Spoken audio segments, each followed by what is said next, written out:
Youth Congress നേതാക്കളായ കൃപേഷിനെയും ശരത്ലാലിനെയും വെട്ടിക്കൊലപ്പെടുത്തിയ കേസിൽ 14 പ്രതികളെയാണ് കോടതി കുറ്റക്കാരാണെന്ന് കണ്ടെത്തിയത്. 10 പ്രതികളെ വെറുതെ വിട്ടു. കൊലയാളി സംഘത്തിലുണ്ടായിരുന്ന പെരിയ ലോക്കൽ കമ്മിറ്റി അംഗമായിരുന്ന A Peethambaran, Saji C George, K M Suresh, K Anilkumar, Jijin, R Sreerag, A Ashwin, Subeesh എന്നിവർക്കെതിരെ കൊലപാതകവും ഗൂഢാലോചനയും അടക്കം 7 കുറ്റങ്ങൾ തെളിഞ്ഞു. കൃത്യത്തിൽ നേരിട്ട് പങ്കെടുത്തിട്ടില്ലെങ്കിലും 10ഉം 15ഉം പ്രതികളായ ടി രഞ്ജിത്തും എ സുരേന്ദ്രനും സംഭവസ്ഥലത്തെത്തി പ്രതികൾക്ക് സഹായം നൽകിയെന്നാണ് കണ്ടെത്തൽ.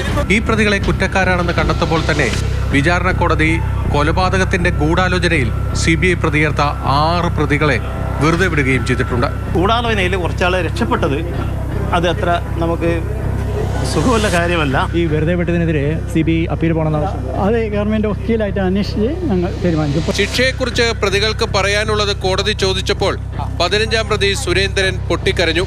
താൻ നിരപരാധിയാണ്, വധശിക്ഷ നൽകി ജീവിതം അവസാനിപ്പിക്കാൻ അനുവദിക്കണമെന്നായിരുന്നു കോടതിയോടുള്ള അപേക്ഷ. ശിക്ഷയിൽ CBIയുടെയും പ്രതിഭാഗത്തിന്റെയും വാദങ്ങൾ ജനുവരി 3-ന് നടക്കും. നമ്മൾ മാക്സിമം പ്രോസിക്യൂഷന് പറ്റുന്ന രീതിയിലൊക്കെ നല്ല രീതിയിൽ കേസ് നടത്തിയിട്ടുണ്ട്.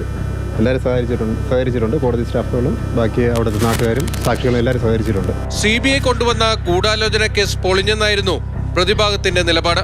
15 ഒഴിച്ച് 16, 17, 18, 19 എല്ലാ പ്രതികളെയും ഗൂഢാലോചന 120B-യിൽ നിന്ന് കുറ്റവിമുക്തരാക്കി. പെരിയ കേസിന്റെ ശിക്ഷാവിധിയിൽ CPM-നെ പ്രതിരോധത്തിലാക്കുന്നത് പ്രധാനപ്പെട്ട നേതാക്കളെ കുറ്റക്കാരാണെന്ന് കോടതി കണ്ടെത്തിയെന്നതാണ്. അതിൽ മുൻ Uduma MLA KV കുഞ്ഞിരാമനും മണികണ്ഠനും KV ഭാസ്കരനും Raghavan വെളുത്തോളിയുമൊക്കെയുണ്ട്. Periya കേസിന്റെ മറ്റൊരു വശം ഇതാണ്. കേസിൽ ക്രൈംബ്രാഞ്ച് പ്രതികളാക്കിയ 14 പേരിൽ 10 പേരും കുറ്റക്കാരായി. CBI പ്രതിയാക്കിയ 10 പേരിൽ 6 പേരെയും വിചാരണ കോടതി വെറുതെ വിട്ടു.